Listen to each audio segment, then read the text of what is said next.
Doctor صاحب آپ نے دیکھا کہ ہم نے کسی چیز پہ ان کو چیلنج نہیں کیا. ان کی اپنے جو بیانات تھے، جو چیزیں انہوں نے وعدہ کی تھی کہ وہ ہم کریں گے، اور وہ جب یہ الٹ کے الٹ کرتے ہیں تو پھر میڈیا بھی کرٹیسائز کرتا ہے اور ہم لوگ بھی کرٹیسائز کرتے ہیں. دیکھیں، نئی حکومت کو موقع ملنا چاہیے، لیکن جو انفارمیشن منسٹر ہوتا ہے وہ کسی بھی حکومت کا چہرہ ہوتا ہے اور وہ ایک سب سے زیادہ سنجیدہ آدمی ہوتا ہے. انہوں نے دونوں انفارمیشن منسٹر جو پنجاب میں ہیں اور جو مرکز میں ہیں کنٹروورشل شخصیات کو لگایا ہے. آپ کو یاد ہوگا کہ چوہان صاحب جو آج کل پنجاب کے انفارمیشن منسٹر ہیں، انہوں نے جو پنجاب میں آ کے چاند چڑھایا ہے، میں اور کئی اور لوگ ان کے ساتھ ٹاک شوز میں نہیں بیٹھا کرتے تھے کیونکہ لینگویج جو یہ استعمال کرتے تھے وہ قابل قبول نہیں ہوتی تھی. اسی طرح سے جو فواد چودھری صاحب ہیں وہ مشرف کے ساتھ رہے، کاف لیگ میں گئے، پیپلز پارٹی میں رہے. جب گورنر الطاف تھا ان کے اور ہائی کورٹ کے درمیان میں شٹل کاک تھے، تو ان کو ایک لوگ جانتے ہیں ان کو، اور پھر وہ اپنے آپ کو، اور پی ٹی آئی کے اندر سے لوگ ان کو انفارمیشن منسٹر نہیں بنانا چاہ رہے تھے، لیکن اب وہ لوگ جو آگے ہیں وہ کنٹینر سے ابھی تک نہیں اترے، اور یہ ایک بہت بڑا ڈسکریڈٹ ہے، اور جو ریئیکشن آ رہا ہے وہ پیپلز پارٹی کو بہت مہنگا پڑ رہا ہے. دوسری بات آپ نے کہی کہ ان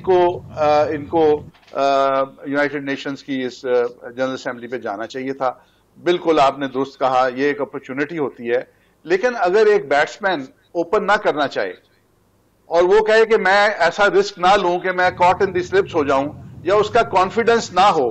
اور اس کو پتہ ہی نہ ہو کہ اس نے کیا کرنا ہے، اور وہ اپنی غلطیوں سے ڈرتا ہو، تو پھر وہ اوپن نہیں کرتا، وہ پھر 3 ڈاؤن 4 ڈاؤن جاتا ہے، اور وہاں پہ بھی اگر وہ نروس ہوگا تو کلین بولڈ ہو جاتا ہے. تو میں سمجھتا ہوں کہ میں کرکٹ کی لینگویج میں ان کے مائنڈ سیٹ کو آپ کو بتا رہا ہوں کہ کانفیڈنس نہیں ہے. دے آر لوکنگ، یہ ابھی بھی اس خوش فہمی میں ہے کہ کچھ اللہ کی طرف سے ہو جائے گا اور ہماری حکومت جو ہے واہ ہو جائے گی. جبکہ میں درانی صاحب کی بات سے ایگری کرتا ہوں کہ حکومتوں کی پرفارمنس بولا کرتی ہے. کوئی نہیں ان کو کہہ رہا کہ آپ جھنڈے گاڑ دیں 30 دنوں کے اندر، آپ کو ہم جج کریں گے. یہ خاموشی سے کام کریں، دوسروں کو، سوئے ہوئے لوگوں کو نہ جگائیں، ان لوگوں کو نہ جگائیں کہ ہم ان کے اوپر آ کے تنقید کریں. لیکن ان کا اپنا شوق ہے، اور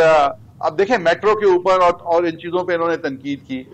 اور شومی قسمت یہ دیکھیں کہ جانے سے پہلے انہوں نے فائنانس منسٹری کو ریکویسٹ کی کہ ہمیں 50 ارب روپے کی فورن ایکسچینج چاہیے میٹرو بنانے کے لیے. وہ ہم فیڈرل گورنمنٹ نے ان کو لون لینے کی اجازت دے دی، اور وہ میٹرو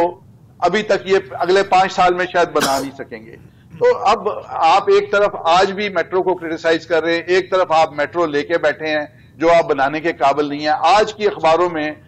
خیبر پختونخوا کا، پشاور کا 11 ارب روپے کا ڈیولپمنٹ آؤٹ لے آیا ہے، بجٹ آیا جس میں 700 ملین کا ڈیولپمنٹ آؤٹ لے نہیں ہے. ایجوکیشن کے لیے ایک پیسہ نہیں رکھا ہے انہوں نے، اور وومن ڈیولپمنٹ کے لیے ایک پیسہ نہیں رکھا. تو ہمیں تو بہت کچھ ہے، ہم تو اب جج کریں گے ان کو، لیکن ان کو کم از کم کنٹینر سے اتر آنا چاہیے.